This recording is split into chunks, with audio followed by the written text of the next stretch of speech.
There we go. Right. So we are up and running. It's been a while since I've done one of these. Welcome. Busy couple of weeks that we've had in the sport. Obviously, there's a lot going on in sport at the moment. We've had the Ryder Cup win for Europe, and and the big talk about Tiger Woods, and will he win another major again, and where they'll go with that. I'll put my hat on. I think I'm going to put one of my famous hats on. There we go. And yeah, the Tiger Woods, he had that amazing FedEx Cup win or whatever it is, and then he went on to play the Ryder Cup and collapsed, and he looked emotionally exhausted at the end of that Ryder Cup. We've had the F1 with Lewis Hamilton getting closer to get another world title, and all the machinations of F1, and one of the few good stories to come out of F1 this year, I think, is the success of the Halo device in the safety side of things. It's been, if it wasn't there in a couple of those accidents, drivers may have been killed or seriously injured, so that's a success. But let's have a look at the football front, because Celtic have had a stuttering start to the Scottish season and have failed to qualify for the Champions League. And that's going to affect the Scottish chances of getting to Europe with the UEFA coefficient. And hello, Rangers beating Hearts has really opened up the running now the chase at the top, because you've got Hearts, Hibs, and Rangers and Livingston all really going for it, and Celtic are slipping back a little bit. So the chances of having a new team winning the Scottish Premier League title are now higher this season than they have been for 3 decades. But the biggest talking point at the moment is obviously to do with Jose Mourinho and his long-term future as Man United manager. Now, they got the win. They got the win at the weekend against Newcastle, coming from 2-0 down to win 3-2. Had that been against any other club in the top half of the Premier League, for example, any club in the top half of the Premier League, Man United go on to lose that game, and Mourinho's out of a job. Now, he's not out of the woods because he's being investigated by the FA over comments he made during the game and after the game. And so he's managed to relieve some of the pressure on his job at the club, but now he's under scrutiny by the FA for, again, inappropriate comments he has made about officiating and the media and other things going on there. Obviously, we've heard that Tottenham Stadium is still not ready, so the new White Hart Lane rebuild is still behind schedule. And then, of course, obviously the biggest story of the lot is the UFC and what's going on with the UFC and Conor McGregor and Khabib Nurmagomedov, and the aftermath of the ugly scenes at the end of UFC 229. And already Conor McGregor's come out and said he's looking forward towards having a rematch. If the UFC go down this path, and if Dana White goes down this path, they've already mishandled the whole affair from the day Conor McGregor attacked the buses inside the Barclays Centre car park to this weekend. They've mishandled the whole build up to UFC 229 and then the aftermath. The UFC is full of hypocrisy, because Dana White has told UFC to withhold the prize money from Khabib, and he refused to give him the belt in the octagon for fear of starting a riot. But they're already talking about having a rematch between the two fighters. I don't know what's more sickening: the scenes that we saw, the build-up that we saw with racial slurs, Islamophobic slurs, the anti-Russian rhetoric, because UFC is an American company, so it doesn't suit their narrative for a Russian to win, and then the aftermath with the reaction from Khabib's camp. It's not good, and it's inflammatory, and it could get seriously out of hand. And I think UFC were exceptionally lucky not to have a full-blown riot on their hands at the weekend in Vegas. And I'd be very interested to see, where they host the next UFC event, whether UFC 330 is going to have less, scrutiny on it, or more. Um, it's that's an interesting, discussing point. Is you know the Conor McGregor Habib feud. It has been fueled by UFC. Dana White has helped fuel it. You know, there's talk of a rematch already. There's talk of suspensions and fines. So we'll have to see what happens there. But it's not a good image for a sport and a promotion that's had an image problem for quite some time. It's always had an image problem. Dana White has said he spent nearly 2 decades trying to create a positive image for UFC.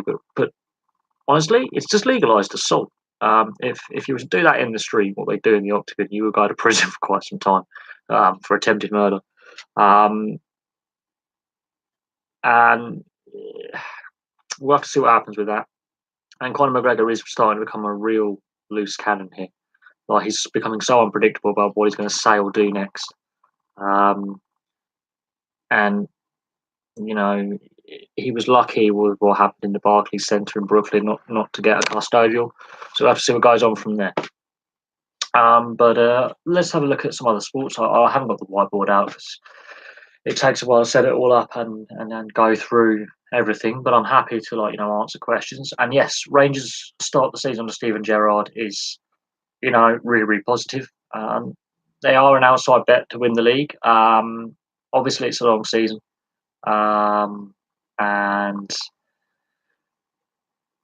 we don't know what's going to happen long term with off the field with a lot of Scottish clubs. But if Rangers can keep up the pressure on Hearts, and if Hibs can keep up their good run as well, and Livingston having a surprising start, and Hearts themselves, if Hearts can bounce back and win a cup on the bounce, it makes it harder for teams like Celtic to get back in that running.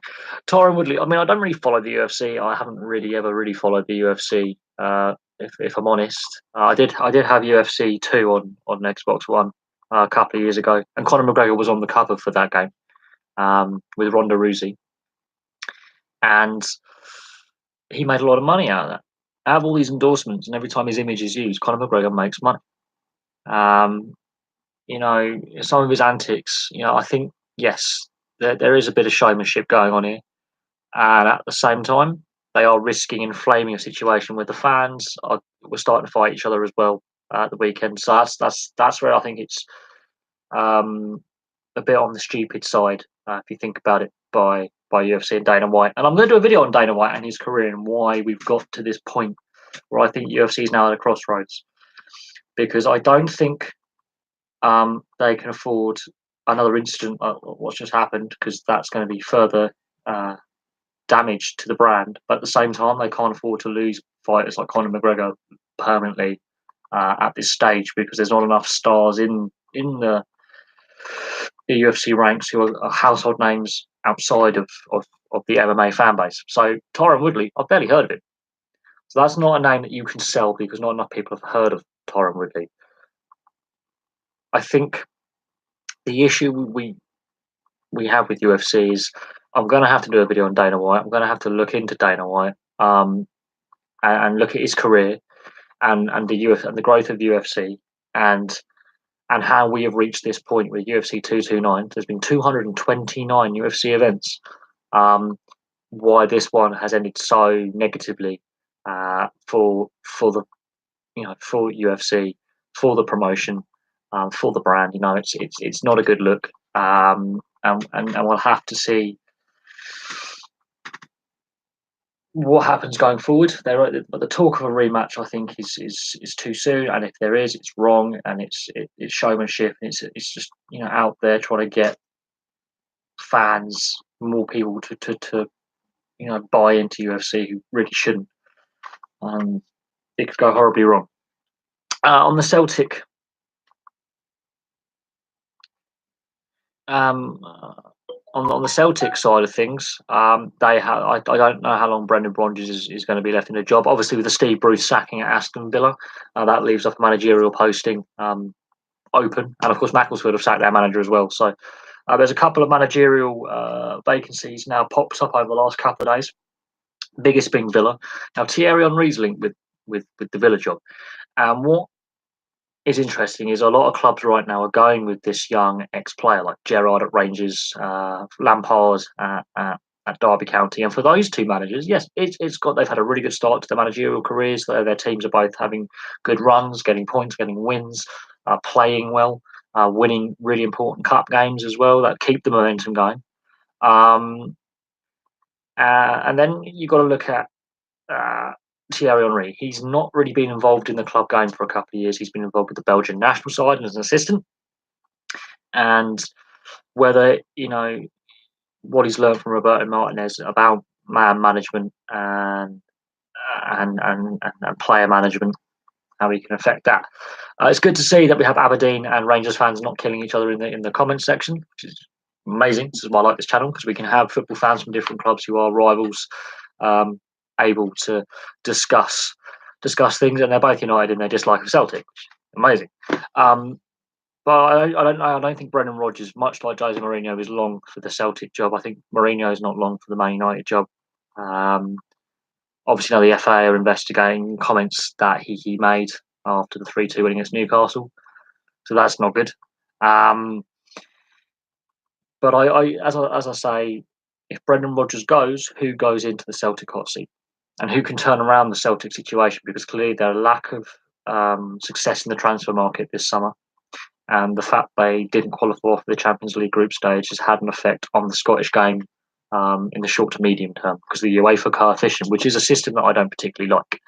I think that is a flawed way of qualifying for Europe, and you got to look at how European qualification for leagues has changed over the last 25, 30 years. But yeah, no, I think I'm going to have to do a monthly review on the Scottish Premier League, because it's such a small league to look at. There are only 12 teams. It's not that hard to have a look at where teams are. And I was asked, will Dundee get a win? They got their win. So, it's a very interesting league. And yes, Aberdeen and Rangers both have a chance, but I think Hearts are still at the moment, even though they had a 3-1 defeat. It was a mad 30 minutes, but if they can bounce back, get some form going, get a run going, I can see it being a really fun, season this season. And it has to be anyone than Celtic winning the league. And no offence to Rangers, but I think it'd be better if a non-old firm club wins some silverware this season. That's the injection that Scottish football needs, is a non-old firm. So it can't be Rangers, it can't be. So it has to be Hibs, Hearts, Aberdeen. One of those clubs has to get some silverware this season for the good of Scottish football long term. And yes, no, Gerrard has had a good start, and I think it's the new manager effect. I think he's come in. It's a positive outlook he's got. He's got that brash, aggressive attitude as well. He's not one of those.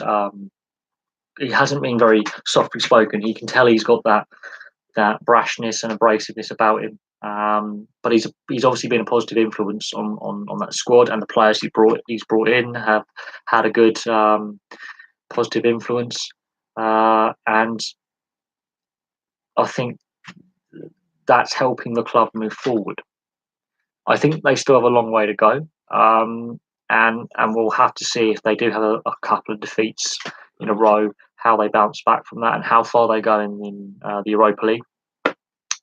But the other big talking point in Scottish football is the League Cup semi-final doubleheader that's now not going to take place because of clubs like yours, Aberdeen, raising concerns about away travel and timings, and Hearts coming out and raising concerns as well. Then the police coming out, and then Celtic coming out. So 3 out of the 4 clubs involved in the Scottish League Cup semi-final doubleheader plan have said no, and now obviously the SPFL and the SFA, who basically been run by morons for so long, have finally made one of the few decisions that makes any logical sense that they've made in about 20 years. And they've decided to move one of the games to Murrayfield, which should have been done in the first place. The doubleheader should have never have happened. I don't know why the SPFL and the SFA thought it was a good idea to play both games on the same day at Hampden Park. I think that there's still I think there's a distrust between the clubs and the SFA and the SPFL. I think there's a breakdown in trust there a little bit. I can't see long term how the current structure of Scottish football can remain without changes. It has to change. There has to be improvements made. There have to be changes made, because the image that Scottish football got from what happened with the SPFL fixturing and the SFA fixturing for this double header at Hampden, it was a mess. And there's reasons why Scottish football has problems in getting investment and getting TV time. Partly because BT Sport have got far too much of the rights, and so they're basically they can dictate when they want games kicked off for themselves. But BT Sport's a crap. It's just crap anyway. No one really watches it. But the fact that I don't really follow a Scottish team as such. I don't mind Aberdeen. I don't mind Aberdeen having a good go, but I don't really I don't follow a Scottish team as such. I have friends who are from Scotland who support Celtic and Aberdeen and Rangers and Hearts and Hibs and Kilmarnock and Dunfermline. But I myself, I'm not really a football fan anymore. I keep up to date with the Blackburn scores and see how my team are doing in England, but I don't really follow football as intensely as I used to. Obviously, I look at the football stories for the channel, and I keep myself up to date with bits and pieces. And now that we're going into the second international break of the season, this is going to be crucial about the direction of certain teams' seasons. So we'll have to see if Mourinho is still the manager of Man United post the international break. We'll have to see if Brendan Rodgers long term is going to be Celtic manager, for example. We have to see who replaces Steve Bruce at Aston Villa. And yes, Rangers could get to the knockout stages in the Europa League. They've had a very good start to their European campaign under Steven Gerrard. They've done very, very well, and that's positive. And that's a positive that the Rangers can take going forward. The issues with Rangers are still off the field. Still off the field, there are some off-field issues with Rangers, which still need to be resolved. And that's with a lot of Scottish clubs. The off-field stuff is killing them. Same with Aston Villa. The off-field issues with Aston Villa is what cost Steve Bruce his job at Villa Park. And it'll be interesting to see who replaces him. Obviously, the favourite is Thierry Henry with John Terry as an assistant. That'll be interesting to see if that does come to pass and how much time they're given. It's another thing. How much time and how much money will be invested into that squad in January is what's going to be interesting with Aston Villa. Should they go with Thierry Henry? If they were to, like, Brendan Rodgers is like second favourite on the list to replace Steve Bruce. It's interesting. Obviously, Aberdeen, if Aberdeen can have a good run in the league and do well in the Scottish Cup, Scottish FA Cup, that will help. But the fact that every time they get to the qualifying stages of the Europa League, they don't make the group stages, that's where the problem lies. But obviously the season's still young. There's still games to win and lose. Aberdeen didn't have the best start to the season in August and September, so we'll have to see. I think they have been the second team in Scotland now for a while. It's whether they can take that next step and go, right, we're overtaking Celtic now, we're going to be the best team. And it doesn't look like so far this season that's actually happened. But if Aberdeen get on a good run and then obviously do well in the Scottish Cup and that comes around, then anything is possible. But if you are going to have to go through qualifying stages to get into the Champions League or Europa League, you've got to get through them. And unfortunately, Aberdeen can't do that. And with Celtic's failure to get into the Champions League this season, again, it affects the coefficient and the UEFA coefficient, which is a flawed system. And I could keep discussing the UEFA coefficient and the failures with it. And this is where there are issues within football in Europe. It's not just a British problem or uniquely English or uniquely Scottish problem. The European competitions have been devalued because they got rid of the Cup Winners' Cup, which now devalues the domestic cup competitions, which means top flight teams regularly put out second string teams against lower league opposition and don't take it as seriously until maybe the semi-final and final. So the domestic cup competitions have been devalued by the UEFA coefficient. The amount there's plans of a third European Cup competition coming in to supplement the Europa League and the Champions League. How bad does your team have to be to get into Europe? Or how bad does your team have to be to not get into Europe? That's something that we have to ask ourselves. Like, how crap do you have to be to not get into Europe? Because if really mediocre teams can get into Europe to play football at that level, it makes a mockery of what an elite competition the European Cups were about 20 years ago. Um, so there's all sorts of debating points. Obviously, another big talking point that has sort of simmered in the background now for about a month or so is the plans to take a Barcelona Girona league game from La Liga to America, and the reaction from the players, and the fact that the players' union are threatening to strike over it, and now managers and the Spanish FA are cooling off on the idea of taking games abroad. And when other leagues come out and go, yeah, no, we're not overly keen on the idea.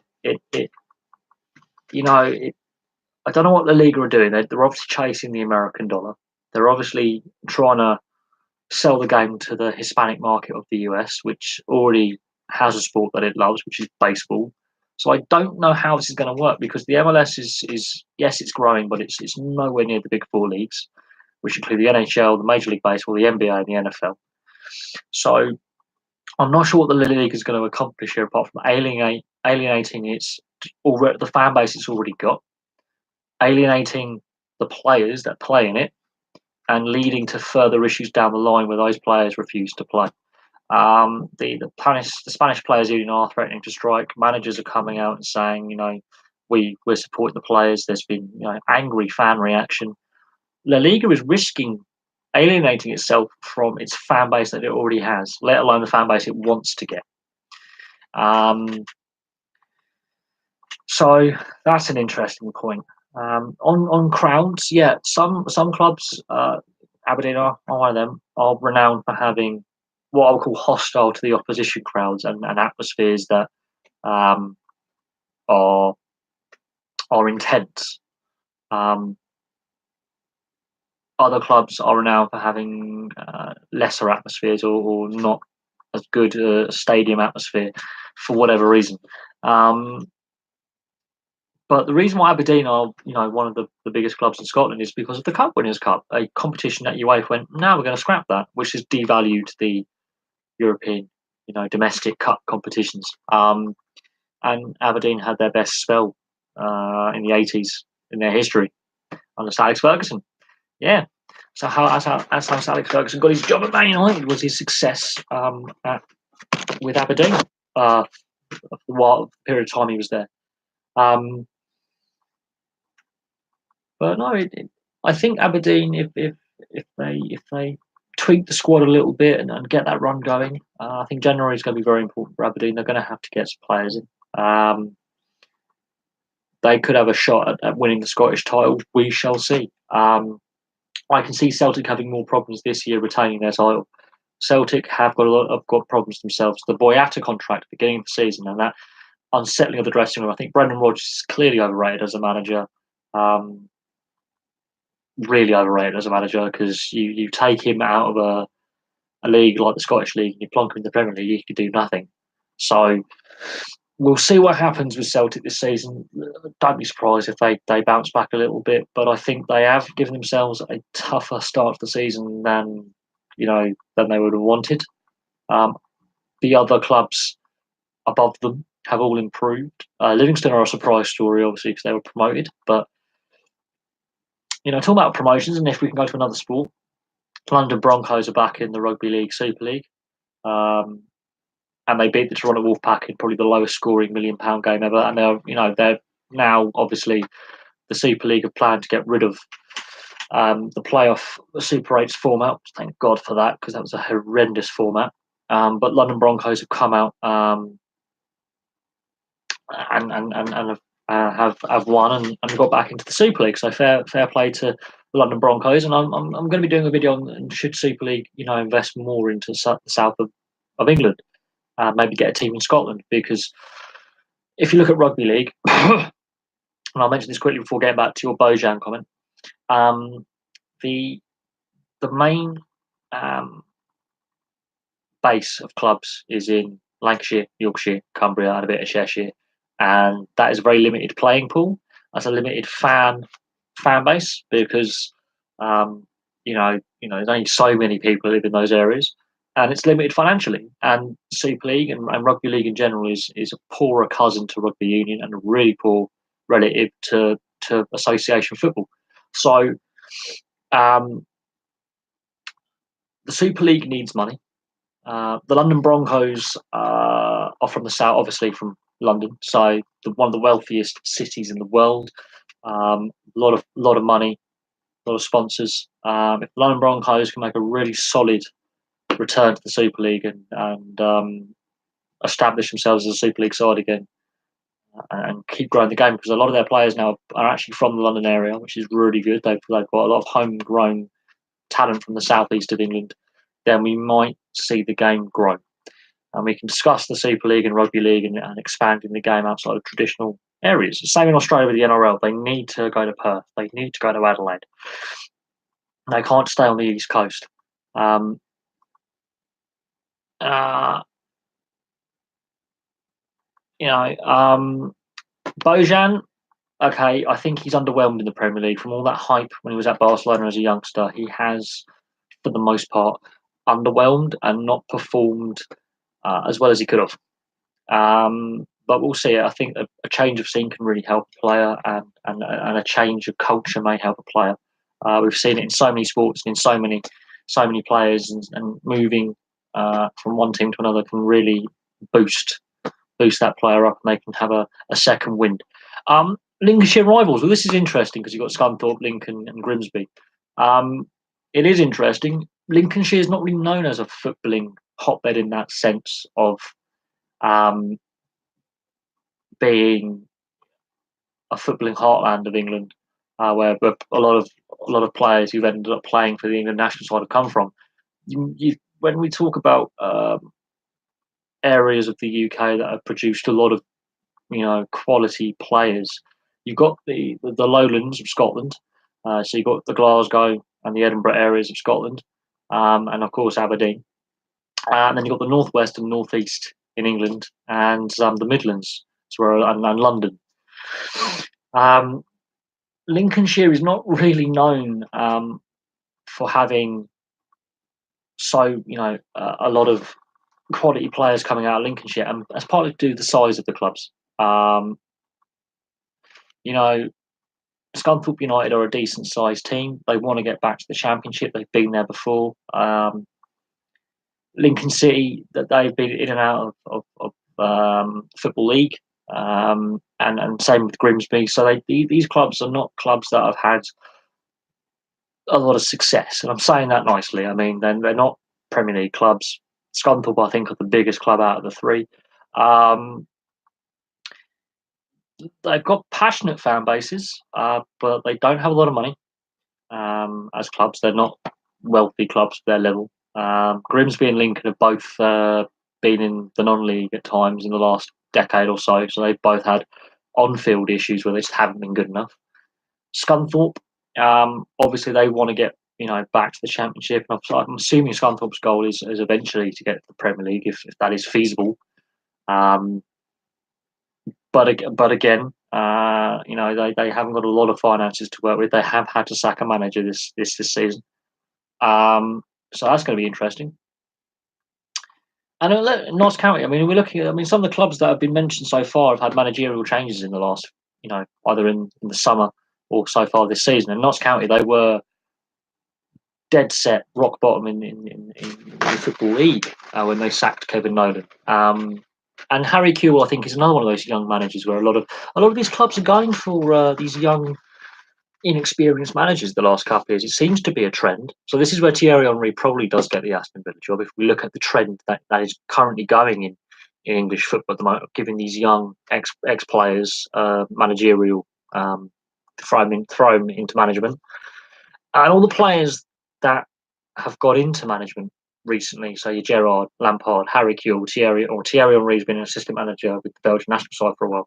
They were all quality internationals, and they were all really good quality players. It's not as if they were average players, just like an Eddie Howe. These were players playing in the Premier League, playing international football, playing at World Cups, scoring at World Cups. Playing at European Championships. In Australia's case, not, but playing in Champions League finals, playing in Europa League finals, winning trophies. It's the same as Zinedine Zidane, except he's a world class player. Thierry Henry was a world class player. Taking that step into management not long after retiring. There seems to be a trend in football at the moment for that kind of manager, and they're having success. They're establishing themselves as managers very, very quickly and winning trophies very, very quickly, or gaining success and improving the size they're at very, very quickly. So I wouldn't be surprised if Thierry Henry does get the Villa job that way. Notts County, yes, they have really improved, not drastically, but enough to be in a far healthier position than what they were. They still need to. I think promotion has to be similar to Aston Villa. They have to get promotion from the league they're into the league above. They have to because where they were playoffs again. And so they're both very similar stories, just with different circumstances. Doncaster Rovers. I haven't really got a lot to say on Doncaster Rovers, really. Again, another club that a lot of these clubs don't get a lot of press coverage because it's always about the Chelseas and the Man Cities and the Man Uniteds. But what happens to the smaller clubs like your Doncaster Rovers, like your Notts County? If a club has financial problems, it does have a knock-on effect. If a club does struggle, it has a knock-on effect. What these clubs do when they develop young players and they get pinched by the Premier League clubs, it has a knock-on effect. They're a football league club. I don't know enough about Doncaster Rovers to really, make an opinion on it. It would be wrong of me to make an opinion on it. And over the years, they've been up and down the various levels of the football league. I think these clubs don't get enough press coverage when something happens. They don't get enough interest from the wider, sporting kind of world. They don't get the articles written about them. They don't get the documentaries done about them. They don't get the airtime. Locally, they will, but nationally, they don't, because there's a narrative for Man United, Man City, Chelsea, Liverpool, Arsenal, Tottenham, the so-called Big Six. I wouldn't say long term those six clubs will still be the Big Six clubs. In 5 years' time, there's going to be changes.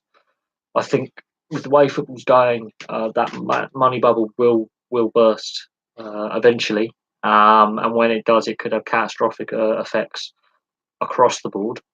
I don't know how this is, but a lot of sports did struggle after 2008 when the financial crisis really hit. There were some sports that started cutting back on expenditure.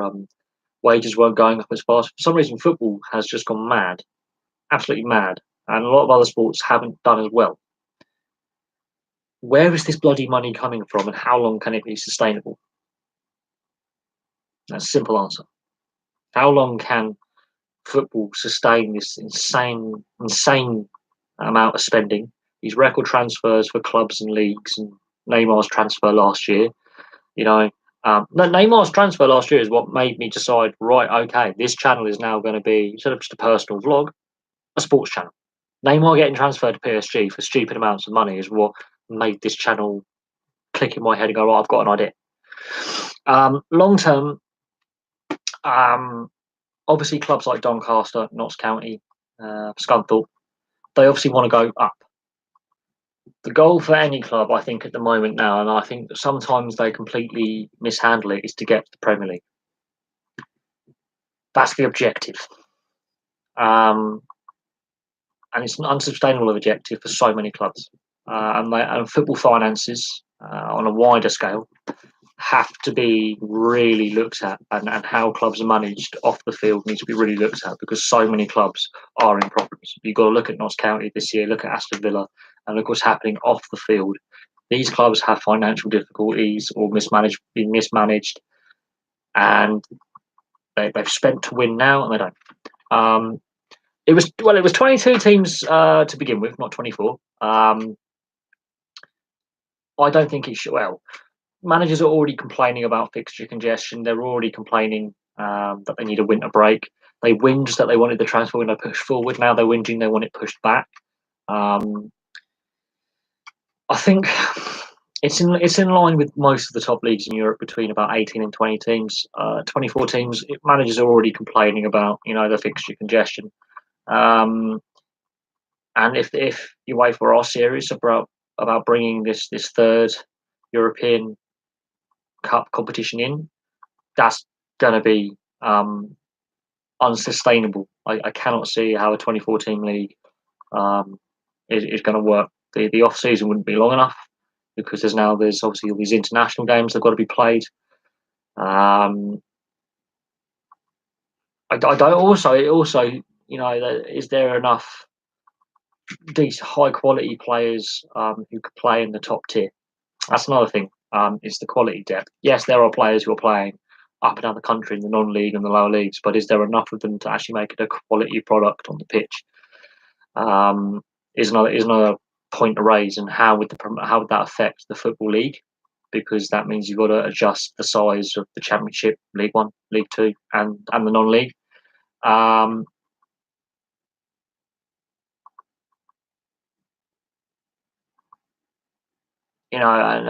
then is there also enough referee? And talking about referees, is there enough officials available to suddenly, instead of having a 10-game weekend, you're having a 12-game weekend or 11-game weekend? Is there enough?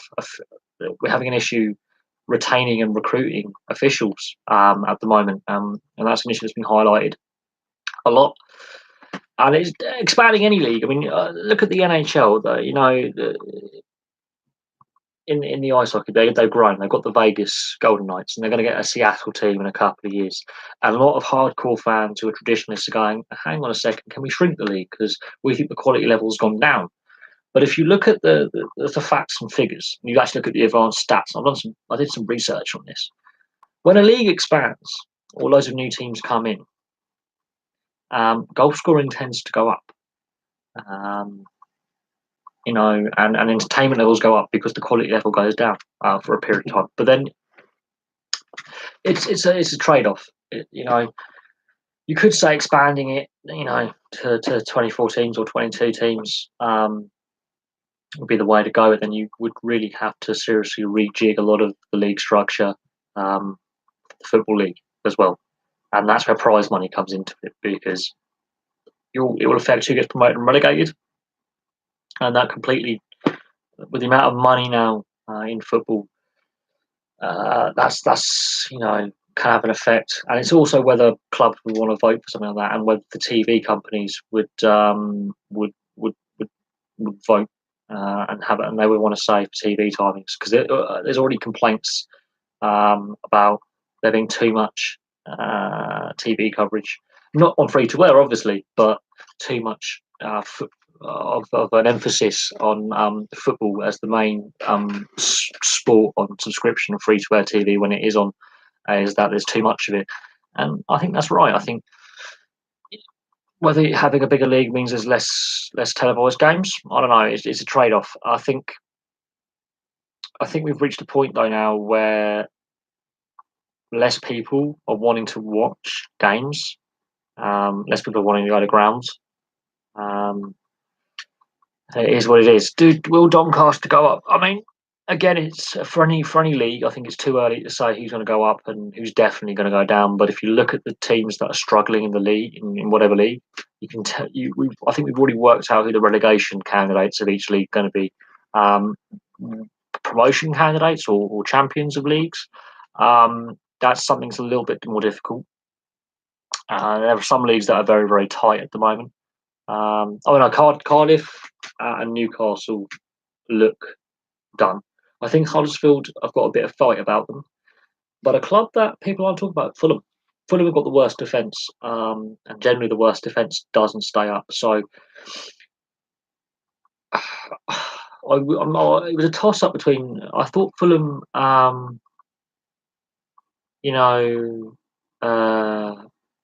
might have enough to stay up, but I don't think they will. And I think if they get relegated, that's the Wembley deal off, because the guy who owns Fulham wants to buy Wembley. The Canadian Rugby League game all about the Toronto Wolfpack wanted to get into the Rugby Super League. London Broncos were the other team in the £1 million game.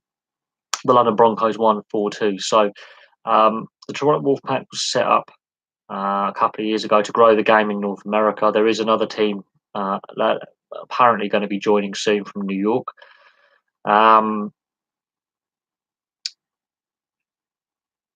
Toronto Wolfpack, have dominated the League One and the Championship in Rugby League. They literally weren't disciplined enough on the day, and they missed out in a very scrappy, low-scoring affair. And the London Broncos are back into the Super League, which is important. Either way, Super League wins, because Super League needs fresh injection. Because, as I said slightly earlier, they play predominantly. If you take out Catalan Dragons and Toulouse, who are also in the structure, even though they're French, predominantly in the north of England, in Lancashire, Cumbria, Cheshire, and Yorkshire. It's a limited playing pool. It's a limited fan base. It's not the wealthiest areas of the UK. They're in the southeast. You need to grow the game in the south of England, because rugby union is growing faster in the north of England than rugby league is in the south of England. I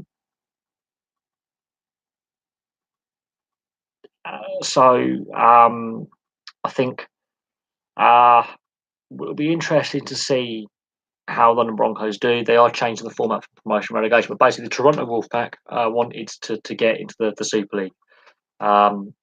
And next season, if they do it right, yes, they could.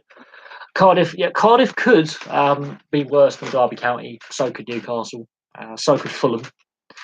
So could Huddersfield, because Huddersfield haven't got a win yet, but they've started to be a little bit more combative and a bit harder to beat, and they're not conceding as many goals. I can see Huddersfield getting out of trouble. I can see Fulham with their defence going down. I can see Newcastle can't buy a win. They were 2-0 up against Man United, and they managed to fluff that one. They've had their worst start to a top flight season ever. In fact, all the teams at the bottom have had their worst starts to a top flight season ever. And if I'm honest, Newcastle and Cardiff both look in serious trouble. Serious trouble. We'll have to see what happens. Derby County's 11 points is an attainable record that neither side wants, but some of the Sunderland points totals that Sunderland got as well are sniffing around that kind of level. I can see, unless one of those, I mean, Fulham have already got a win, but they need to get a second win. But their defence is a shocker. Worst defence in the league. I did a video on the 20 worst Premier League seasons ever, and West Brom season last season, compared to some of them, isn't actually that bad. But I can see one of those clubs really having a record-breakingly bad season, either for the club, for a club record season of terribleness, or actually, yes, this could be the worst Premier League season on record. I think Stoke have. The reason why Stoke got relegated was they really mishandled the transfer market. They didn't develop the squad enough. The squad was an aging squad as well. They didn't have enough youth. The younger players they did have didn't perform. And the Berahino, the mess that is Sadio Berahino, really, I think, has, caused some issues in that dressing room. And unbalanced the dressing room, caused some issues there. And yeah, they got relegated. Fulham, off the field, the owner of Fulham, Sahid Khan, obviously wants to buy Wembley. He's the Jacksonville Jaguars owner. There are lots of things going on there. If Fulham go down, does that mean he's still interested in investing? I don't know. Fulham look. They've got to win, so they're doing better than the teams below them. But if Huddersfield, Huddersfield had a lot of chances yesterday and fully deserved their draw and could have won that game. Huddersfield looked like they were really trying. Fulham, their defence is a sieve. Southampton are I think, in a position where, again, they haven't worked the transfer market exceptionally well. They need to unite that dressing room quickly. The difference between Southampton and the other clubs around them, good youth system. Southampton have a very, very good youth system that they've put a lot of money in and regularly produces good players. So I wouldn't say I wouldn't I wouldn't say Southampton are doomed. They do have a good youth system, and that's one of their saving graces. They constantly produce good young players, whereas teams like Huddersfield have shut their academy down. Fulham get a lot of Chelsea outcasts, so they're not producing enough young players of their own.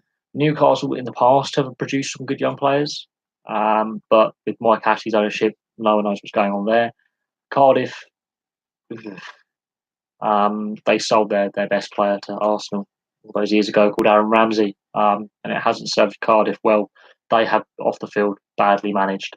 I think yeah, out of the clubs that we've mentioned, I think Southampton are going to stay up. I think Fulham will swap places with Huddersfield. Newcastle and Cardiff are going down as well. So it's easier to have a look at who could get relegated out the Premier League. Burnley turned it around very, very quickly. They've now got out of trouble. But it's looking pretty bleak for some of the clubs at the bottom. I think Huddersfield can be very positive about how they played this weekend. They look like they're up for a scrap. They look like they've got a bit of passion, if lacking the quality. They look like they're ready for a fight. Newcastle meekly gave up a 2-0 lead. Cardiff just can't. Well, Cardiff, it's Neil Warnock, for Christ's sake. He never stays up in the Premier League as a manager. He always gets sacked. So if Mourinho doesn't get sacked first, Warnock will. Rafa Benitez's future at Newcastle is uncertain. And if Newcastle go down, Southampton go up, that would be really, really interesting as a fixture. We'll see what happens. Obviously, it's the second international break, so the clubs can have a shutdown. I think some clubs don't want this break to come, that long form. Like Arsenal, they've had a lot of wins in a row now. So Arsenal don't want this break to come because they're on form. Bournemouth don't really want this break to come because they're doing quite well. Watford are a team that's wobbled a little bit. They want the break to come. Manchester United, I think they could also use a break because they're not playing, so they're not being scrutinised. Any club that wants to be successful has to be score more than it concedes. And if there's some games where you're getting blown out, having a lot of goals against, you're not going to give yourself a chance to win. I think that's where Liverpool went wrong last season, was their defence was too leaky, and if Liverpool want to win the Premier League and anything like that, it'll be interesting.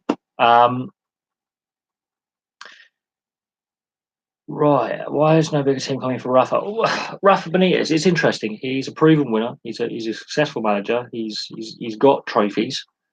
It could be his buyout clause from Newcastle. Also, no club in the Premier League has sacked a manager yet, so there's no need to replace. The only, I would say, big club in the top two divisions that has fired someone is Aston Villa. And would Rafa Benitez be a good fit there? I don't know, because Aston Villa have the off-field issues that Newcastle have as well, with issues with financiers and ownership and other off-field dramas, which I don't think Rafa Benitez wants. I think Rafa Benitez wants a club that has a stable off-field presence, because obviously he wants to build an identity. And he wants to build a squad and get the squad together and get this and the squad that he gets together to really be a solid, progressive team. He's a very good manager, and obviously he's willing to stick it out at Newcastle. He has a good rapport with the fan base, and he obviously has a good working relationship with the players that he has got there. But the issues are with ownership with Mike Ashley. I do think he has got an expensive get-out clause, but at the same time, unless he's pinched for a job abroad, there are no teams in the Premier League right now that are interested in Rafa Benitez.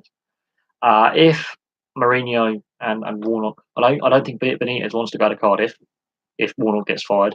Man United, considering he was Liverpool boss, that may not sit well with some fans. And obviously what happened with him with Chelsea, when Liverpool Chelsea's rivalry was at its peak, when he went to Chelsea and the fans didn't really warm to him, even though he was successful at Chelsea. Um, he will bear that in mind. Um, Palace, I think Roy Hodgson has done a good job with where they were when De Boer got you know the sack. Um, I think they do need to get another striker in there. Benteke isn't really, um, Zaha, Wilfred Zaha, obviously been very outspoken about refereeing. That it doesn't help. They do need another player up front. They haven't scored at home this season. That's a problem, but they are better off than where they were last season by a long way. There's going to be mid-table again. I can see a good cup run in there for Palace in the FA Cup, and if they can win the FA Cup, that would prove pretty good. I could see them being a mid-table side.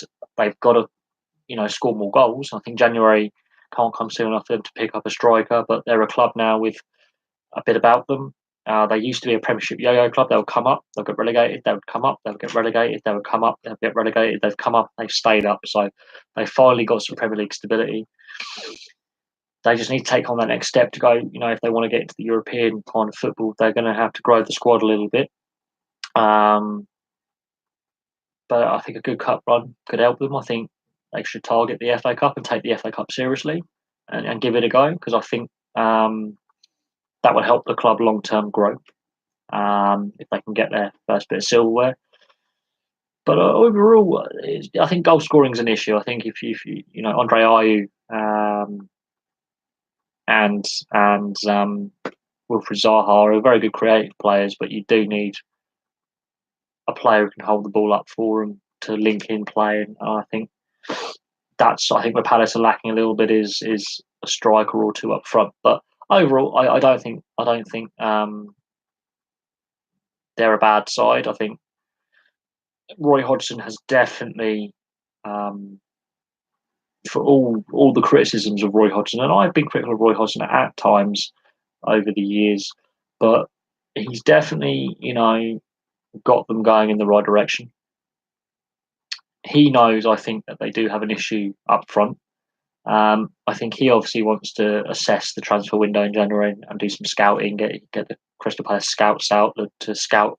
They can find a good little right diamond in the rough there in the transfer window, get a player in, and if that player can hit it off, that's really, really good.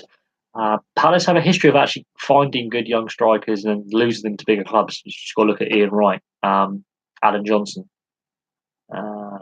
Andy Johnson, I think, was it Andy Johnson? The ball geezer. Adam Johnson, I think. Yeah. Palace have a habit of picking up young strikers, having good strikers, but then that young good striker, while he's there, gets scouted by a bigger club or a club with a bit more finances behind them, and they lose out eventually. I think if Palace are to be taken seriously, they have to get that, something like the FA Cup. It's the best. I think it's the best way for Palace to progress is to actually have success in the FA Cup, possibly, and get the taste of we can win stuff, and then they can go up the league table with the success. Players want to be around a successful atmosphere. Whether Roy Hodgson's the right guy long term is another thing, because he is getting on a bit in years now. But he's a solid manager, and he'll make sure the team are hard to play against, and he'll make them a solid side long term. And he did a very good job last year with what he had to work with when he came in. They looked like they could get the Derby County 11-point record, and he really did a real good job in not a lot of time. He really turned it around very, very quickly. So there is that. One thing we haven't gone on to tonight, we've talked about the UFC, we've talked about the rugby league, we've talked a lot about football, is the Ronaldo.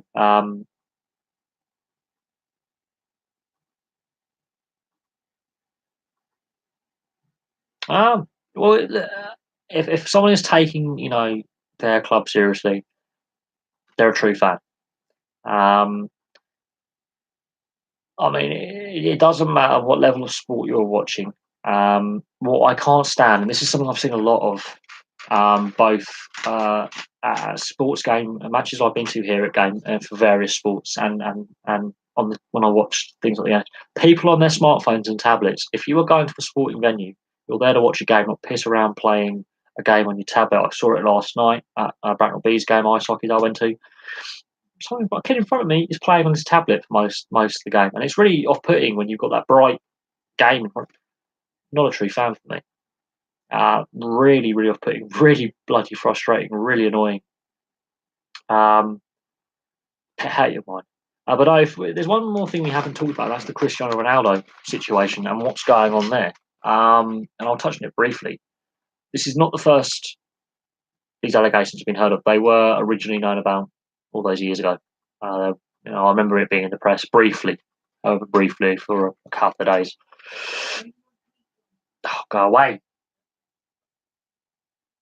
And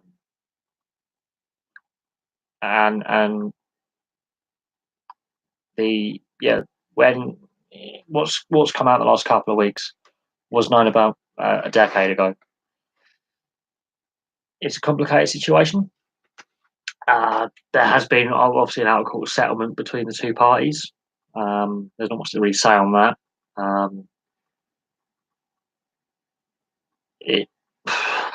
We'll see what happens. I mean, obviously, not the first football player to have these allegations against them, and it will not be the last. And this is an issue that football has: is when the players are younger, they get a lot of money, very, very quickly, and they do stupid things. It'll be interesting to see what happens to Ronaldo long term, and if the authorities have enough to build a case to take the court in Nevada. Nevada statute book there's some things on the law book, and this is why I have the other channel, is because sportsmen do stupid things, and some sportswomen as well. They end up going to court, and we've seen drink driving convictions, we've seen assault convictions, we've seen drug convictions, we've seen sexual offences convictions. Something I find really funny is these high profile sportsmen and women think they're like above the law. They keep, and it's not just the same individuals. It can be a player or a sportsman who's had no prior convictions, no issues with the authorities, like Greg Inglis in the rugby league, and they get arrested for being a pisshead. There seems to be an issue with like this party culture in some sports, the playboy culture in some sports, and not being humble, and it leads to bad behaviours and things then going wrong down the line. And I don't know what it is. There are some sports that seem to have it worse than others. But the playboy playgirl kind of attitude, the party attitude, it's really bad. It's a bad image. And the Ronaldo one, EA Sports have said, oh yeah, we're concerned about the allegations. He's all over EA FIFA 19. What they going to do with all those products and ask everyone to hand their EA Sports FIFA 19 product back so they can give a brand new one out? No.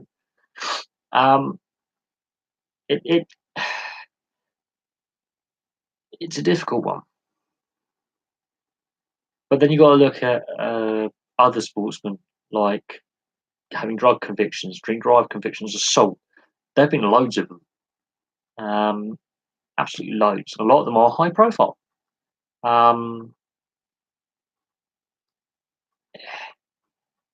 don't know what happens with Ronaldo long term, but it's a legal thing now, and the US legal system is really, really weird because each US state has a different not legal system, but statute book of laws. So what may be a statute of limitations in Nevada or the legal process in Nevada, if you go into Arizona, the next state along, the same case could be heard, for example, if the charges were brought in Arizona, but on a different pretext, or they might not be able to retry it because it's statute of limitations and all this stuff. So it really complicates the issue. And it seems Las Vegas is in the news a lot lately for sport-related stuff. So the whole thing is really, really interesting. But I'm gonna wrap this live stream up in a bit. I will take a few more questions because I'm always interested to see the questions that you guys have, because we've discussed a lot of stuff tonight. Most of it's football, and I'm why I like this channel, why I love this channel is it's more than just a football channel. It's a channel for all sports, and I think it there's a lot of stuff coming, you know that we're finding out about certain sportsmen and their antics, and we've got to look at UFC. Just look at the UFC. Conor McGregor this morning, he has come out and said he's really looking forward to a rematch, considering what happened over the weekend in Vegas. Yeah, Vegas again.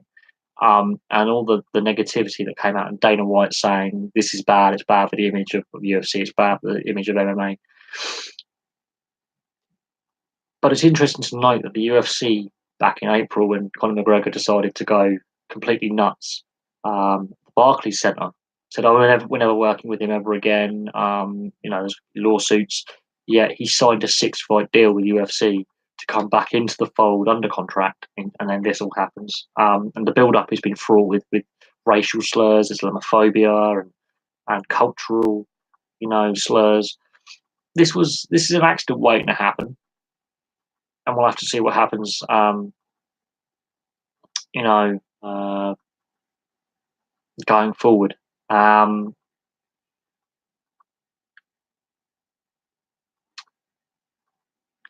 Talking about the NFL, obviously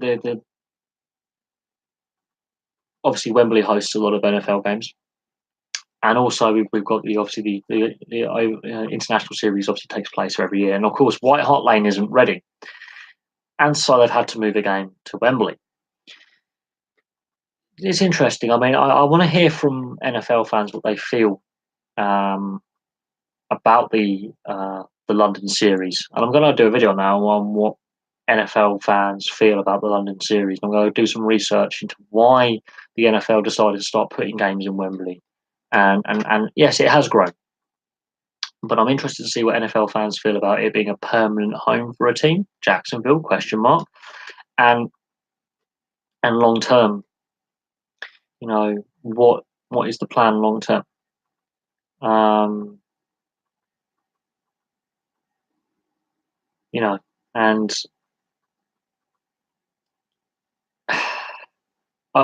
because I don't mind watching the NFL international series games at Wembley. I've got a friend who goes to every single one. I've watched a lot of them on TV, so I haven't really missed one for a while.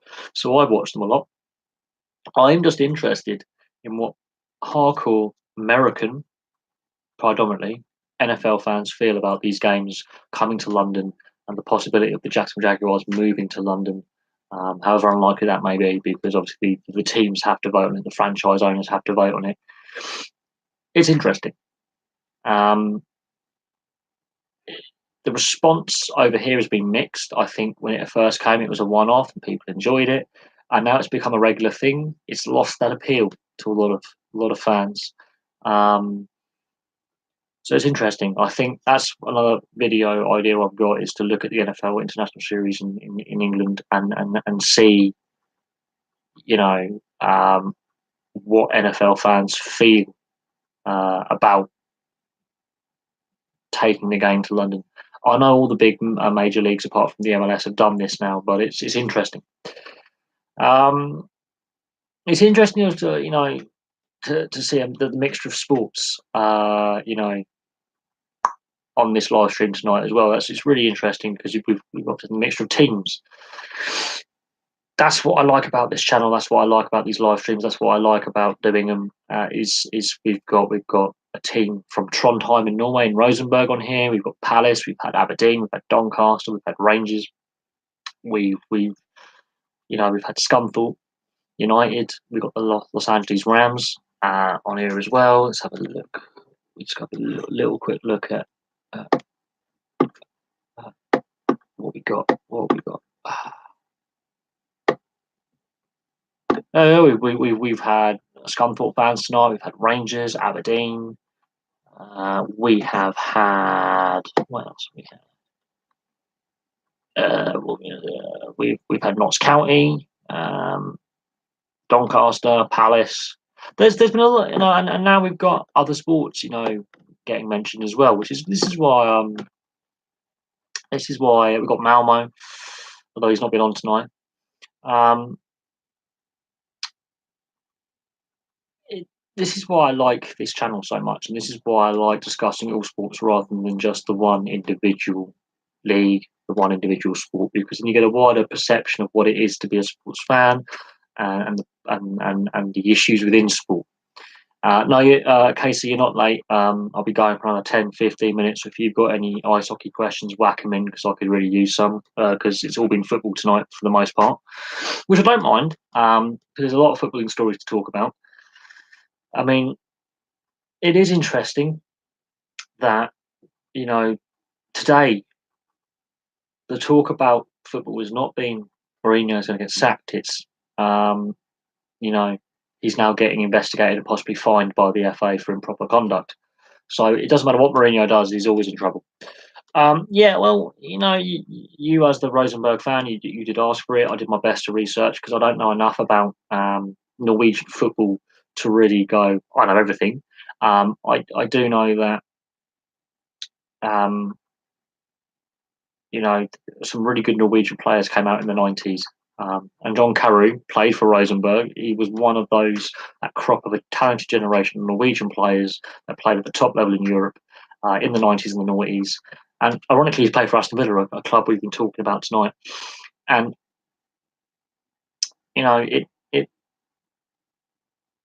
it's interesting that Norwegian football doesn't really get mentioned now about European, when it comes to European games. Oh, they're enough, then they're not as good. And yeah, Norwegian domestic football has declined, and there could be all sorts of reasons for that. But in the 90s, there was a lot of good Norwegian players playing in the top leagues in Europe. You had Ole Gunnar Solskjaer, you had Henning Berg um, playing for Blackburn and Man United, you had Eric Bakker playing for Leeds.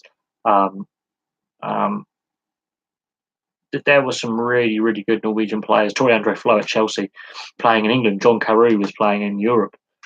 So it's interesting to see how, as time has gone on, Norwegian football isn't really producing that kind of player anymore, or at the moment. Yeah, the Invicta Dynamos, they are a gritty, physical team. I did my match review, and I've done a couple of match reviews now on Bracknell Bees games. So if you want to check them out, you can. Um, Gritty and physical.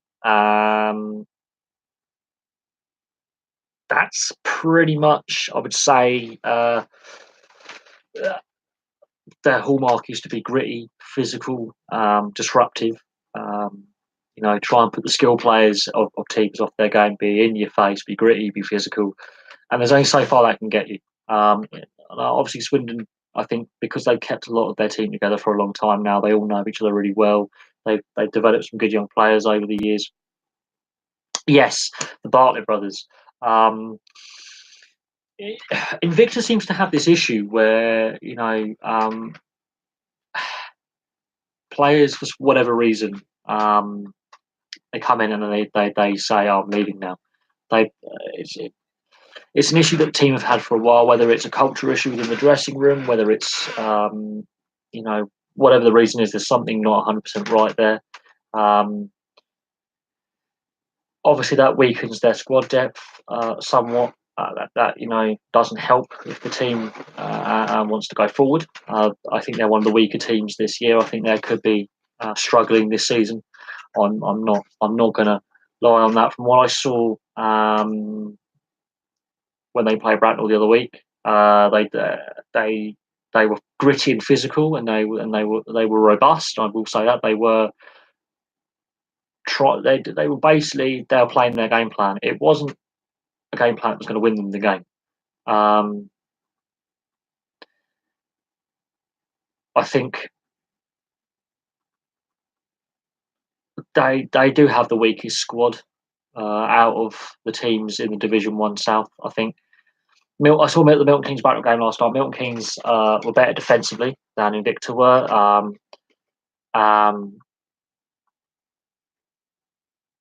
I think what Milton Keynes is held back is with goal scoring. I don't think they've got enough going forward, but they look better defensively. They look better as a cohesive unit. Um, and now everyone's turning up right at the end. Yeah, it's going all right. I mean, I'm in between contracts again. I've got a shoulder problem at the moment. I've got to go to doctors about my shoulder. There's a few issues with my shoulder joint and my neck, so we've got to get that looked at, which is a bit of a pain. So I'm going to be going to the doctors a lot in the next couple of weeks. Uh, but we'll see what happens with that. Yeah, Alex Barker is again. He's also an ex player in the league who's coming to watch games. I've seen him at a couple of these games this season with his family. So even though he's not playing at the moment for whatever reason in hockey, it could be injury related, it could be health reasons, he's still watching, which is good to see. Um, Now, what kind of news on the rugby is it? I'm assuming it's rugby league. I know the London Broncos have got into the Super League, which is great.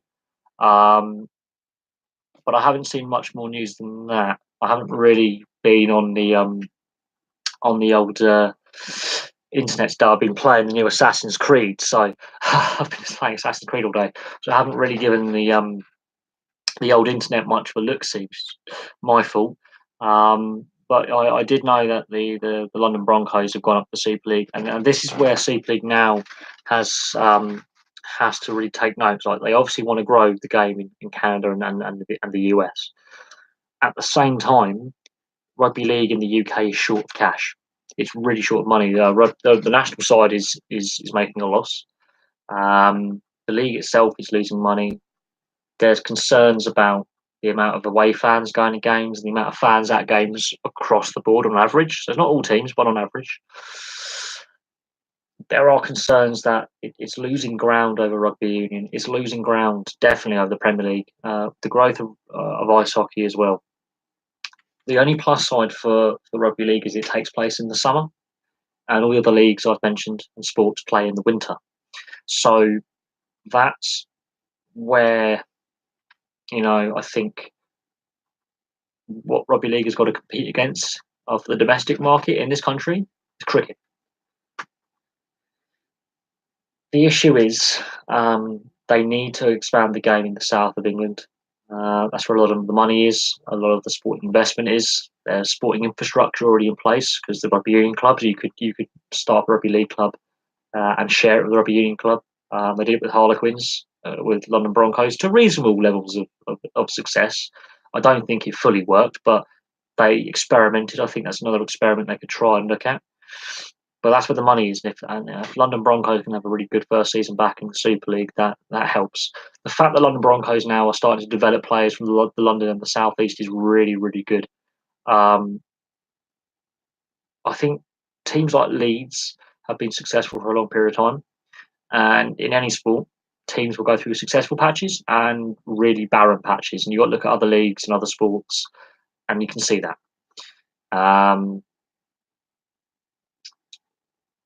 I think looking forward,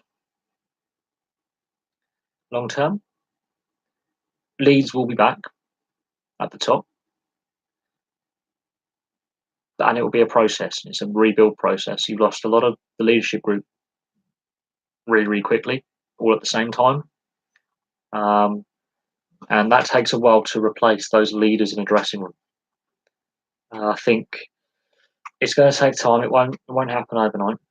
Um, it will be a long process, but you've got to go through these lean periods to get back to the success. But in the long term, rugby league needs, to get more investment, and that can only come from one thing, and that's hoping, well, not hoping, but giving as much support to the London Broncos as possible.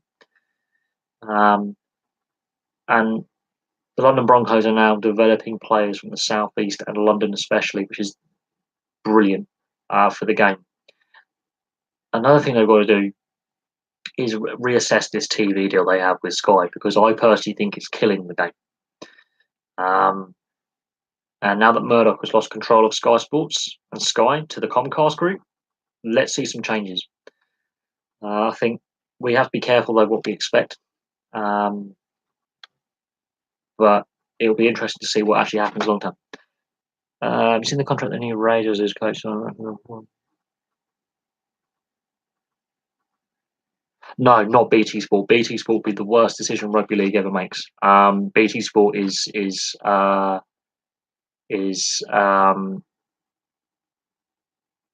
really a risk.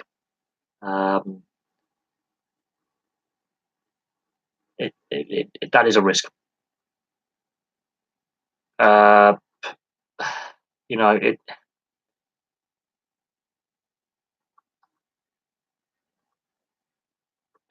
I think no, BT Sport is terrible. Their coverage of the Champions League and Europa League is woeful. They're losing contracts for various leagues and various sports, and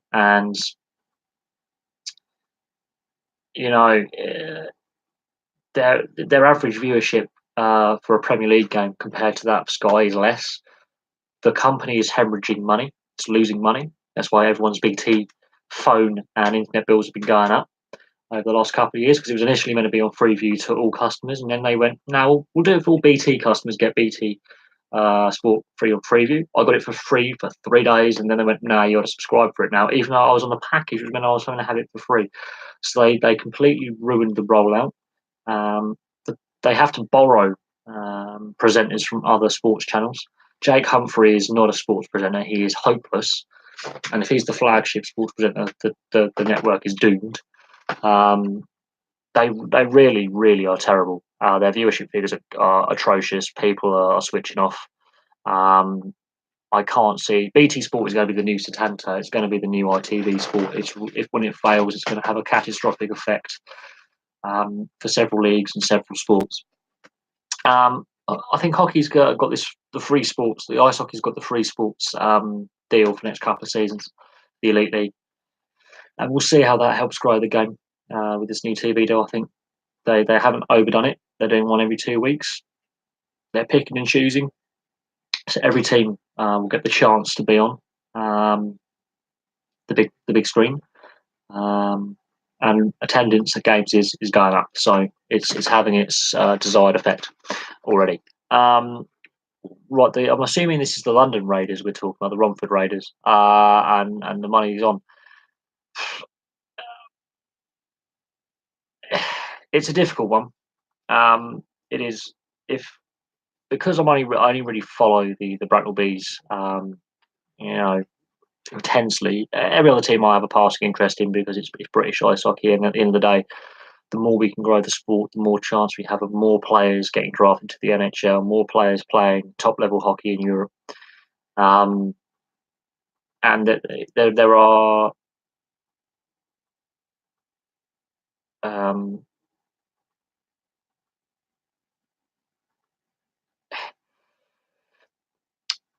and it's the same rugby league. I think rugby league, the issue it's had is look at ice hockey. They've had a really successful national side the last couple of seasons. They've really done well. The sport itself is growing in this country again, and now a bigger league overseas, which is something we're not used to saying is, oh, wait, our league's not the best. Yes, the NHL is the best ice hockey league in the world. They've gone, right, we'll have Liam Kirk in our draft. He'll get drafted by an NHL side. Whether he plays a game or not is irrelevant. He's taking that step, and from everything that's coming out of the Arizona organisation and the fact he's now playing in the Canadian Hockey League, which is junior professional league, it's all positive news. What's coming out of his development and how he's playing and how he's adapting to the North American game. His former teammate Ben O'Connor is now playing in the Swedish Hockey League. So yeah, positivity is happening now. Positive signs are happening for that sport. Rugby league, however, I think the issue is if our best players are going to Australia to play. The fact that Jermaine McGilvery decided to stay at Huddersfield is a good sign. I still think he ends up playing in Australia at some point. Even if it's for a couple of seasons, I can still see him really playing really, really well in the NRL. I'm a Canberra Raiders fan. That's the only real rugby league team I really like. And I haven't really been able to watch much NRL this season because it's very hard to watch over in the UK because, YouTube's gone all copyright mad. and it's difficult. But I have a soft spot for the Canberra Raiders, and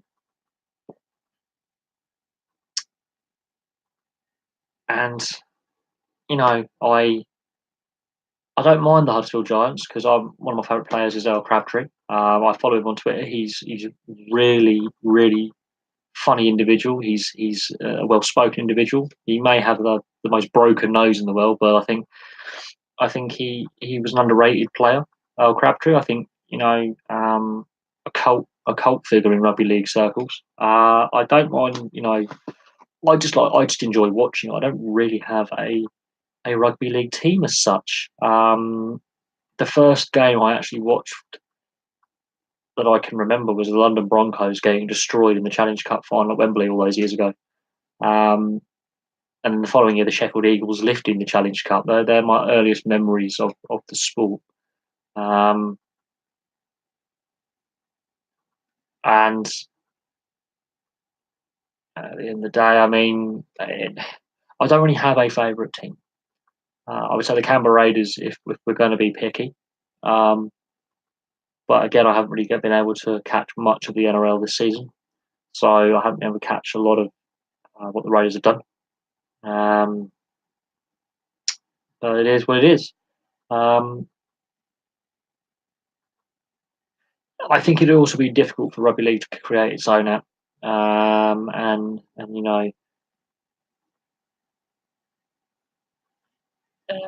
it is what it is. I've argued for a long time that the NRL is a superior league to the Super League. I have argued that for about 2 years, and a lot of people say I'm nuts, and I'm wrong. Um, but you just got to watch. You got to look at the beginning of the games this season when they played the Melbourne Storm played the Leeds Rhinos and battered them. And in fact, all the English sides that played, the Australian sides, all lost, and all were um, were soundly beaten uh, in the World Club Challenge matches. All of them hammered. You got to look at the World Cup this time last year. The quality gap between the predominantly NRL based players in the Tongan side and the Australian side. And England were winning that game against Tonga in the semi final and then basically shut down for the last 10 minutes and were being annihilated. And the ironic thing is, we had an NRL coach in Wayne Bennett, and it just fell apart completely. Um, we'll have to see what happens in these end of season tests coming up. But I can see the New Zealanders being fired up after all their troubles the last couple of years and really wanting to give it a go. Um, and that will be really interesting to see what happens there um, with the end of season tests and how brutal they're going to be.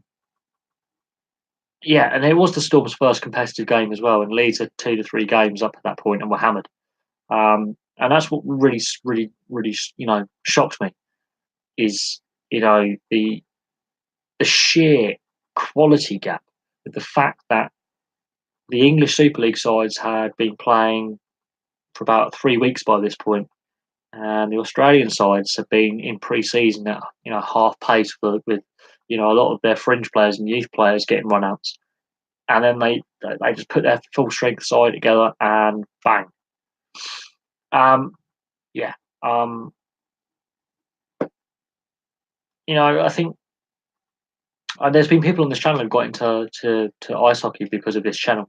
I think, but I will say this: the gap between the NRL and Super League is big, and I think it's growing. I think what will be a good barometer is when the Kiwis play the England in that 3-test series next month. That will be a very good barometer, I think, where the two leagues are, because yes, there are English players who do play in the NRL, and yes, there are New Zealand players who do play in the Super League. So that'd be a good barometer of where the Super League is over the NRL.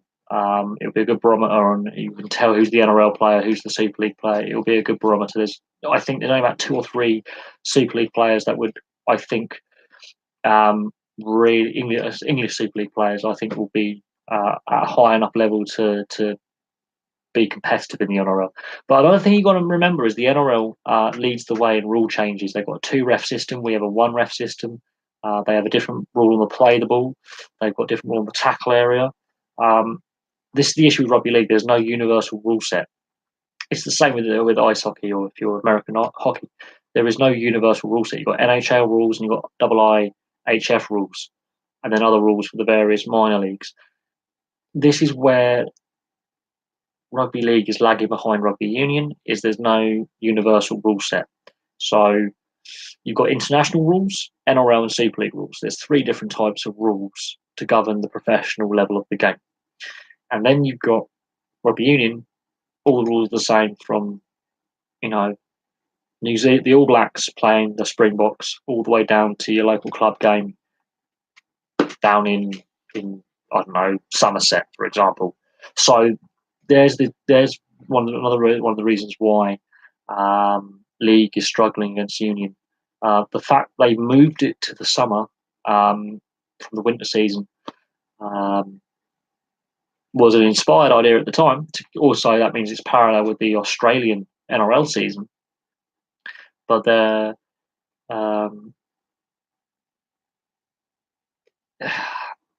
yeah, that talking about that rule, I have seen that enforced. I think whether it's designed to keep the game flowing. I've noticed a lot of goalies catch it and then drop it off. They catch it in their catcher and they just quickly throw it off the side. I mean, are they now changing how long the goalie has to have the puck in his possession before it's called as a frozen puck? Whether the NHL have been experimenting with this rule or looking at it, because normally when there's a rule change, the NHL brings a rule change in first and then other leagues follow. For the main in gameplay rules, it will be interesting to see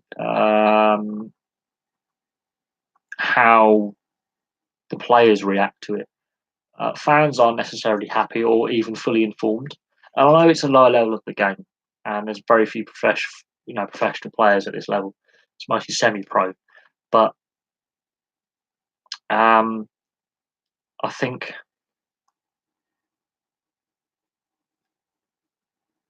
I do think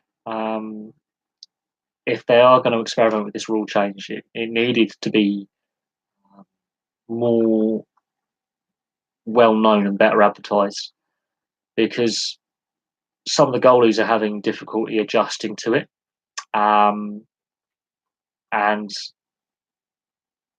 there's been penalties given for delay of game already because of it. I think this is the issue with some sports that have different rule sets for different leagues, and I do think that ice hockey, I think they need to have a set rule set for the European game, because we're playing on a European-sized ice surface different to the North American. Yes,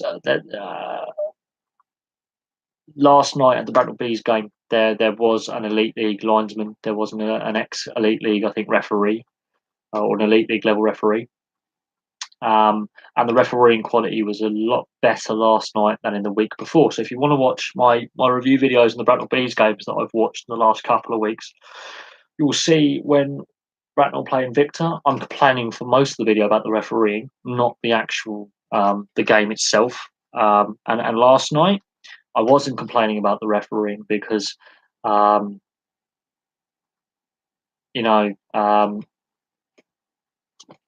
the quality was better, and you can tell that if the game is going to continue to grow in this country, the officiating level has to get better as well, because the officiating level hasn't been good enough for a while now.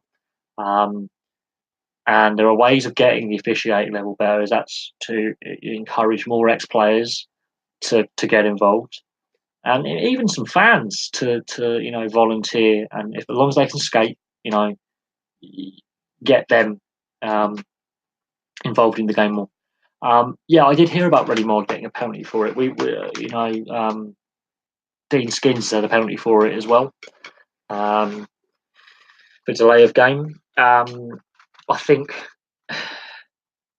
it's an interesting little rule change. I've noticed the goalies are handling the puck differently. I think it's designed to encourage more flow in the game. I think they're trying to keep the game fast paced, which I think ultimately that's the right idea behind it. Whether it's the right rule to bring more flow into a game is another thing. But that's another one. Another rule change. Now we're talking about hockey teams I'm supporting. As you can see, I've got an Arizona hoodie on. Oh shit. All right, let's drop the hat. We've got a Winnipeg Jets hat. So this is my first team. This is the second team. And in British ice hockey, there's my third team. So we'll put the beanie on, I think. I think the beanie's going on now. Because now we've got onto hockey talk. Yeah, hockey talk. Um, uh, yes. It is. There's a lot of players have relatives or friends who play for other teams. Um, it is interesting. I think it makes it interesting. Yes, it of course it does. There's a lot of siblings who do play this sport, be it for the same team or different teams. I'm looking forward to seeing what Basingstoke do this season with all the off ice dramas they've got and all the issues with their facility and the surface of their ice rink and their state of their ice rink. Um, we'll have to see, how how they do this season. It's going to be tough for them, to keep the consistency up. They've had a decent start. I don't think they've been as bad as people thought they would be. Um, and it's going to be interesting to see how they play long term. She hates that. Um, it is what it is. You know,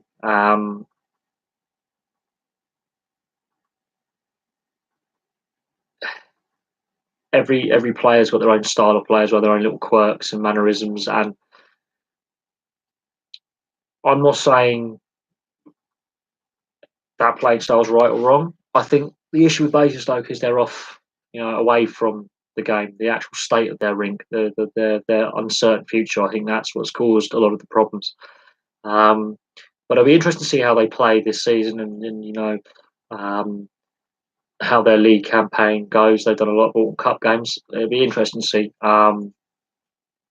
going forward what they do and how they progress and how well they do this season and how they how far they can go in the playoffs if they get that far. And a variety of things. Yeah, some teams get penalised more than others, and some players get penalised more than others. It's just how it goes. There's no.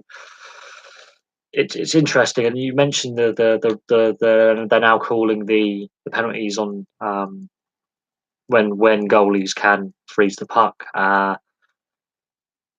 That's going to be interesting. That's obviously designed to help the flow of the game. Whether it's the right penalty to bring in or the right rule to bring in is another thing. And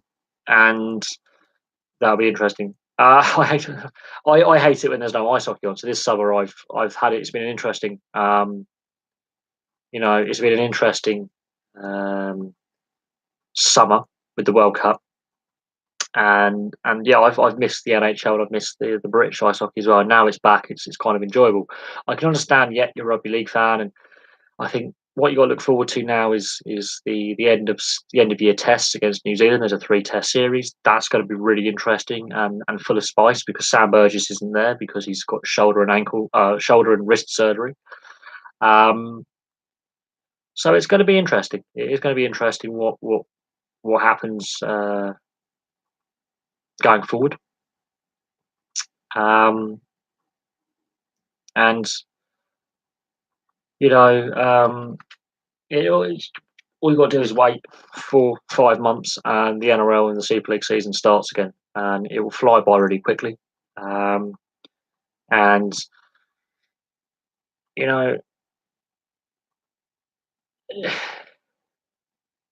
as soon as you know it, it'll be spring, and rugby league will be starting again. And of course, you've got the rugby union. If you want to dip in and watch the other code, it's just as brutal. That's getting into full swing now. The autumn internationals aren't that far away, much like the end of season tests for rugby league. So there's a lot of international rugby coming up for both codes, and that is a different kettle of fish than club level. It really is. It's a step up. It's a brutal step up for some of these players. And finally, football. Football is on a lot. It's a problem that people have had. There's too much. Um, it's oversaturation of the media market with football. It's a well-known fact. It's, I think, actually harming than helping the game. Um, the lure of that TV money and the finance of the Premier League is putting so many clubs into financial difficulty in the Championship, League One and League Two, where they want to go up the divisions, and it's had a negative impact on the sport. And we have to see now what happens with Comcast now being owners of Sky and not Murdoch, and what happens in the direction of Sky Sports and also BT Sport. And what the direction goes is there more free to air sports channels going to come our way? I hope so. People are complaining that they're not willing to pay the subscriptions anymore. And there are less and less people are paying for a Sky Sports or BT Sports subscription. Premier Sports realised this. They brought out free sports. They worked out less people are subscribing to our channel than we want. We'll put on a free channel, and it's had an instant impact and positive feedback straight up out of the gate. So there is a point where they've got to look and go, is having subscription TV working? And in this country, I think it's not. But that's my personal view on that. But yeah, no, rugby union got the autumn internationals. The rugby championship's getting really interesting and really close this year, which is good. It's not the All Blacks having it all their own way. They are looking human.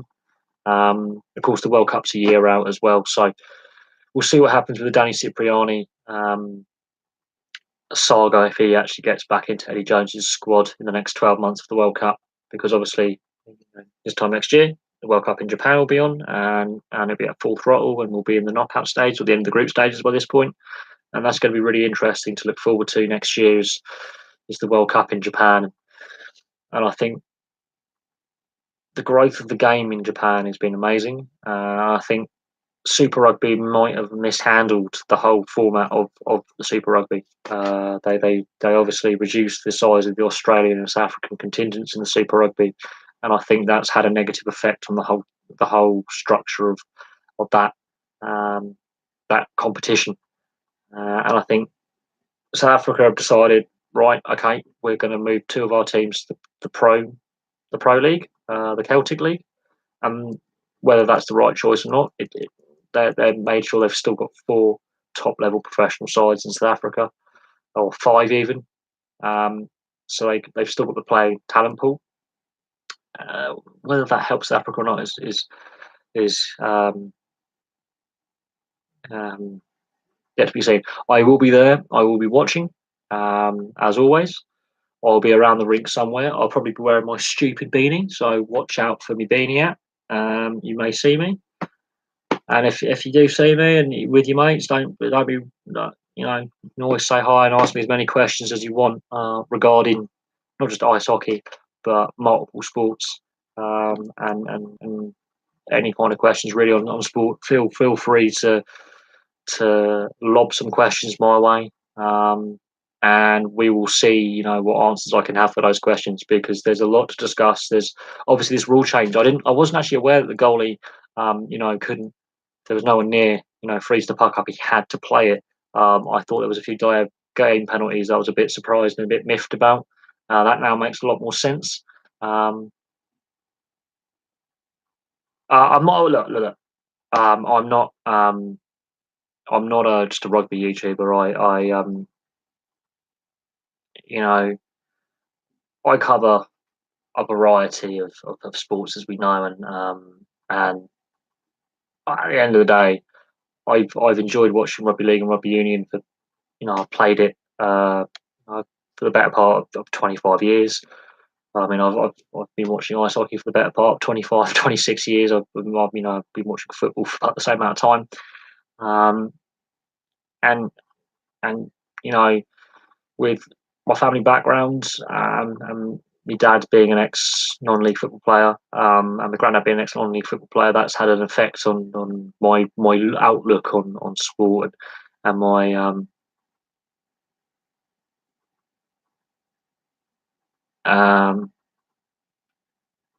and then how like I just generally enjoy sport in general. Do I ever think Sky Sports will go business? I do think the business model. I'll leave on this because the subscription TV has been an irk of mine for a long time. I think with the changing way in which young people are accessing um, TV and media these days, and a lot of it's online, I found all the NHL games I want to watch on free sites. That yeah, okay, admittedly they are 6 hours to an hour to a day behind the actual um, game being played, but I can watch it all. You know,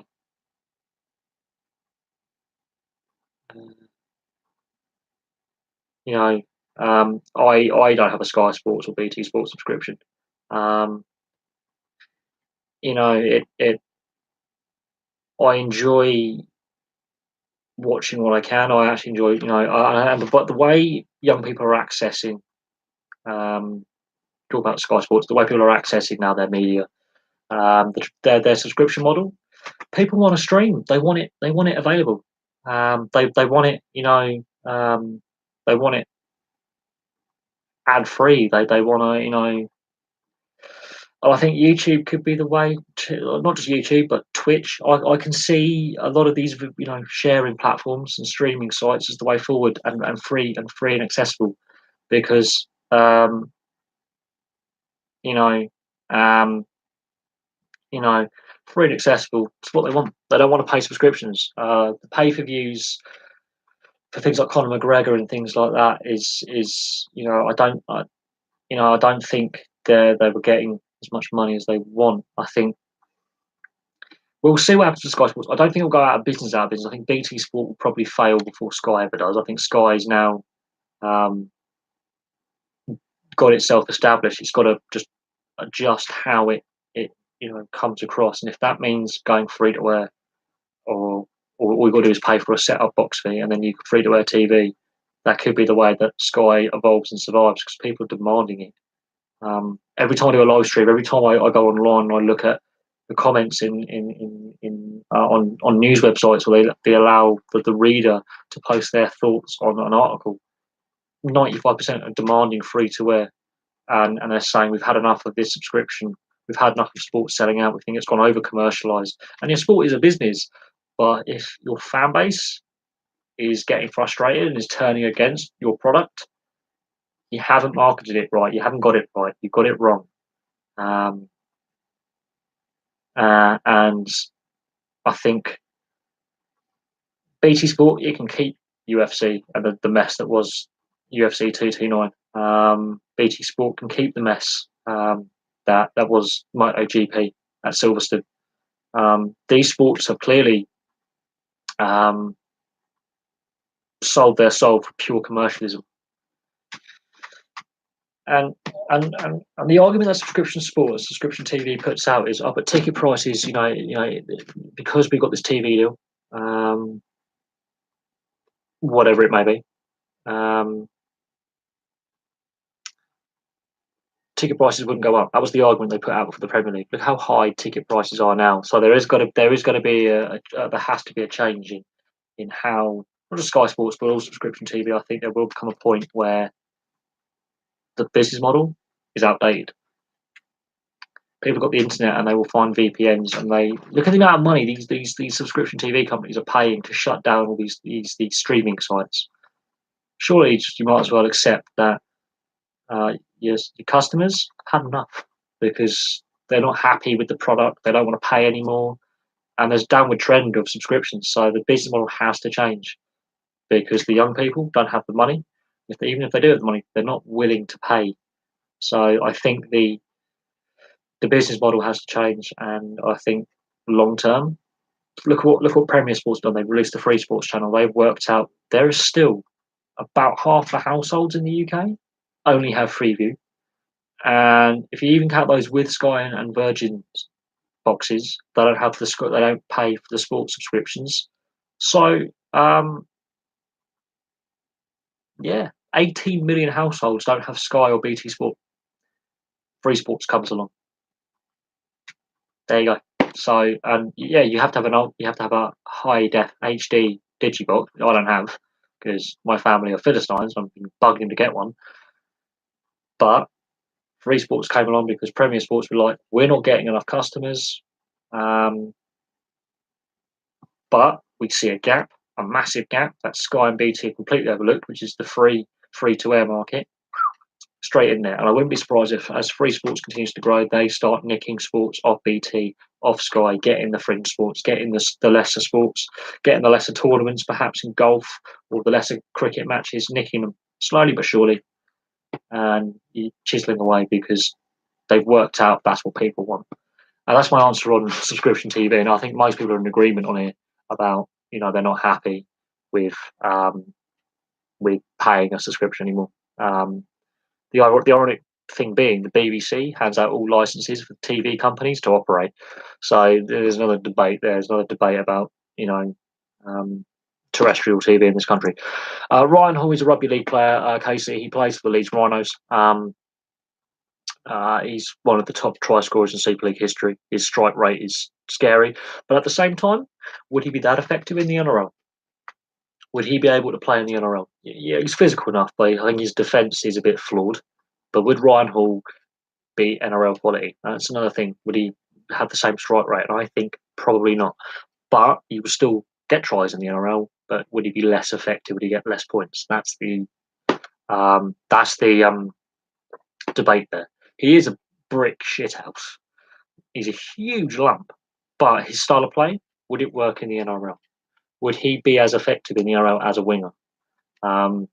He's built like a interchange forward, but would he be effective in the NRL? That's what I'm asking. But anyway, I'm going to leave that there. I've got to do a video on Dana White this week. I've got to do a couple of club history videos. I'm going to be keeping my eyes peeled for any news on the Aston Villa managerial position and what happens with Jose Mourinho as well. Anyway, thank you very much for watching. Please like and subscribe if you've popped in tonight. I don't think there'll be enough audience on a Swindon Wildcats player. I can look into the history of the Swindon Wildcats, and that might be interesting, looking at the history of the Swindon Wildcats and why they've been such a consistent team for 20 plus years on an actual. But we'll have to see. Thank you very much for watching. I'll have more videos for you guys soon. Cheers for your questions tonight. They've been really good. We've gone on a lot longer than I thought, about 40 odd minutes longer than I was going to, because I've got to eat food. And I'll have to look into Max Mabiria. I know he got drafted all those years ago. There's a couple of ex draftees of the NHL and AHL floating around British ice hockey. So there's a few of them that could have and should have possibly played at a higher level, but various reasons meant they ended up over it. Anyway, thank you very much for watching. Good night for now.